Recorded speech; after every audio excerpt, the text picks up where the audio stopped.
And now, in studio, bringing his Midwest values from the Show Me State to the land of San Diego. He's a triple threat, licensed as an attorney, mortgage broker, and a top producing realtor who's crushing the competition. Here to deliver you what's happening in the trenches of the market. Your host, Michael Gaddis.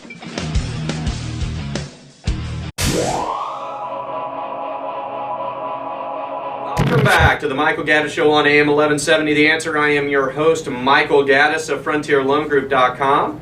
And I have a very special guest today. And before I introduce my special guest, I just kind of wanted to talk a little bit about something that I encounter. As all of you know, I work a lot with seniors. I do a lot of reverse mortgages, things like that.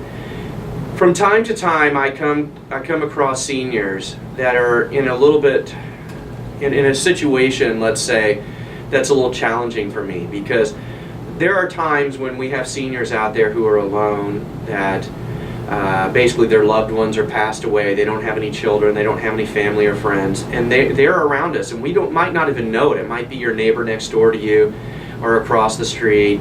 It could be a lot of different people. And when I visit these seniors in their homes, it really breaks my heart a lot, because when you walk in, you can almost feel there's like an atmosphere of depression. And some of these seniors are not really well equipped for modern society, so to speak. A lot of them live in this house, they don't have family, they don't have children, they don't have friends, their loved one, their spouse has recently passed away, they're not connected to the internet, some of them don't even have cable television. They're just in their house and they're existing. And it's a very sad thing to actually see. So one of the things that another one of my seniors, who is in a very good position, even though she has no loved ones, no children, she has no family around here, but she's in a very good place. She told me it's very important that seniors reach out to their local community centers and senior centers to see if there are activities or programs that can really help some of our seniors. And so I've asked Melanie Rubin to come in today from the Lawrence Family Jewish Community Center, and she's here joining us today. Thank you, Melanie, for coming in today. Thank you very much for the opportunity, Michael. Now, Melanie and I had a conversation, and I kind of told her just what I was telling you guys, that basically, that I encounter these seniors, and, for me, it can be heartbreaking. It's heart-wrenching, let's say, to see people in this position. And Melanie, you encounter seniors in that same kind of situation, don't you? Yes, every day we encounter seniors that sometimes just want to make some connections, or that feel depressed or feel isolated, and we offer all kinds of activities to be able to help them get connected and meet other people and not stay home depressed and alone. Well, tell us a little bit about yourself, Melanie. How did you get involved with the community center? How did you get in this line of work? I earned my master's degree in social work from The Ohio State University. I was originally from Cleveland, Ohio, and I was always told, why don't you go into gerontology?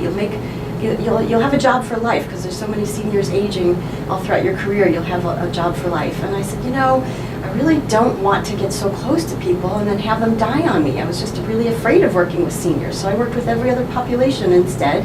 I specialized in Jewish communal service, and I was living in Washington, D.C. when I came out to San Diego for a funeral and wound up landing a job. Wow. Who would have thought that? So the Lawrence Family Jewish Community Center was hiring a singles coordinator at the time. And so I applied while I was out here for a funeral, and next thing I know, I got the job and moved all the way from Washington, D.C. So I started off with that population at the Lawrence Family Jewish Community Center, Jacobs Family Campus. And over time, I was working with various populations. I also did a little bit with teens. I had worked with in the past in teens, so I continued that there. And then went back to singles. And one day the supervisor who was overseeing the senior adult programs was going to be leaving the agency. And they said, well, Melanie, since you're in charge of adults and singles, you're now going to supervise the senior programs. And there was a part-time coordinator doing the activities at the time. So I thought, okay, I'm still a little removed from the population, but just supervising it. And all of a sudden, the coordinator's husband died suddenly, and she moved to be closer to family, which often people do when you're in times of crisis. So it just fell into my lap that I was now going to be directly working with seniors. Wow. Well, you're listening to the Michael Gaddis Show on AM 1170. AM 1170, The Answer. My special guest today is Melanie Rubin of the Lawrence Family Jewish Community Center. The website is lfjcc.org. Melanie, one of the things with me, when it comes to one of the reasons why I have a great affinity towards seniors is that when I was growing up, my father left our family at a young age. So my mother, I was raised by a single mother, and we didn't have the ability to really take care of ourselves. So I moved in with my grandparents. So basically, I was raised with my grandparents my whole life. So, I remember that when it's funny because even when I was young, I was one of the only people that knew about big band leaders, and I knew all about old movie stars, silver screen movie stars, old TV shows, all of that stuff. So I have an old soul because basically I was raised with them. So I have a very, very special place in my heart for seniors. And when I see places that have programs and things directed towards seniors, it really touches me that there are places like this that someone can go to, and someone like yourself, can really help people who really, really need it. So, what about this job draws you to it, though? I mean, aside from the circumstance of you being able to, become this position, what about it really draws you to it? I really feel that I'm making a difference. There are seniors that are just depressed and isolated and lonely, and they come to me and they said, oh, I just needed this today. I really needed to come hear this lecture, or I need to be around these people, or you lifted my spirits by having certain music played, or whatever it is that drew them to the center that day. And it feels good that they are coming alive, that some of them are just forgetting about whatever ailments they have and are there and focused and wind up enjoying themselves instead of staying at home alone. Wow. How many seniors do you guys have at the center? A lot. I don't know an exact answer because they're all throughout the facility. We actually have a 97,000 square foot facility at the Jewish Community Center. They could be there in the morning dropping off their grandchildren, like you said, that you had an intergenerational family growing up. In fact, that's not typical in our American culture. Other cultures it is, but so they may be dropping off their grandkids, and then maybe they'll go for a swim. We have an Olympic-sized swimming pool. We have a coffee shop. They may just go and check their email or come up to the library. We have a library. We also have a gymnasium, a fitness center, so some of them are working out with personal trainers or doing their own workouts. In fact, we have a 90-year-old who decided one day they were on the stationary bike and they said, oh, why don't we log our miles and see how many miles we're doing. They decided to bike to New York.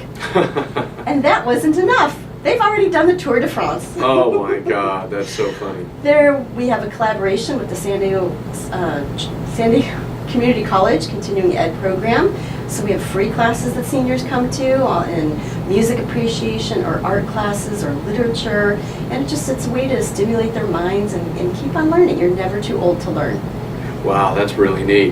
That 90-year-old reminds me, I have a client, she's 88 years old. She lives in Inglewood. Hi, Connie. I know you can't hear me from here, but I'm going to say hello to you anyway. And Connie's one of my favorite clients. And the thing about her is when I went over to her house to see her, she likes to travel. And she's 88 going on 89 now. And I said, so she took me over to her refrigerator, and on her refrigerator she has a magnet for every single place that she's been, and her refrigerator is completely full. And I looked through and I saw she even had one for Kansas City, and I'm like, you've been to Kansas City? So she tells me the story about Kansas City, and she says, you know what, Michael? She goes, let me tell you something. There's one magnet missing. And I said, there's one magnet missing? She goes, yep. She goes, I'm in training. I said, you're in training? She goes, yes, every morning I go to water aerobics or whatever it is. She goes, I'm training. And I said, well, where do you want to go that you haven't been that you need to train? She goes, Machu Picchu. That's where I'm going.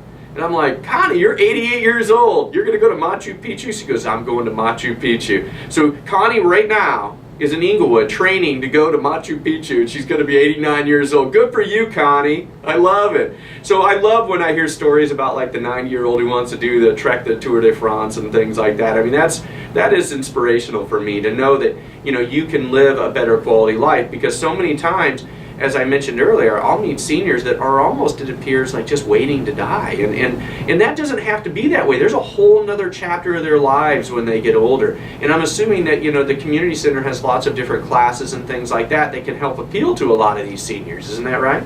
Yes, we also have activities. For example, we have a newcomers meeting because we know that some people want to meet new people but are afraid to just show up and come to something. So it's a smaller group instead of going to a classroom that might be a larger size. Or they may just come one-on-one to meet with somebody. We have a cafe, like I was saying, or we have a restaurant on site too, so sometimes people come in and have lunch together. And we offer some activities where people can get to know each other depending on what their interests are. For example, people who enjoy dancing. We have a senior prom every year. No. Who says the high schoolers are the only ones that can That's have fun at a so senior much prom? fun. My God. We have entertainment, we have a DJ, sometimes we even do the crowning the king and queen and some fun activities like reminiscing about their senior prom. In fact, one year someone won specifically because he never had a senior prom from where he grew up, and so they decided he would be crowned the king that week. Wow. So so I'm assuming your seniors are pretty active in the center. We have a variety of levels of activity. There are people who come in wheelchairs, there are people who come in walkers and canes, there are people who, you know, ride the bike and swim. So we have a multitude of activities for each one. Wow, it must be a big job to kind of keep track of all the activities and different events that you want to have in place for them. Thankfully, the Lawrence Family Jewish Community Center has a large enough staff. It's not just the senior programs. They're also participating in many different fitness classes. There's balancing classes. That's really important for seniors. There's Tai Chi classes. There's water aerobics. There's numerous programs that way, as well as cultural arts. So some people who maybe aren't as physically active might want to be active and stimulate their brains through cultural arts. So we have a Jewish film festival every year and Jewish book fair. In fact, many of our seniors volunteer for these activities all throughout the building as well. Wow. Well, after the break, we're going to talk a little bit more about the center itself. You know, what it is, how it was founded, and a little bit about just the organizational structure of it. So you're listening to the Michael Gaddis Show on AM 1170, The Answer.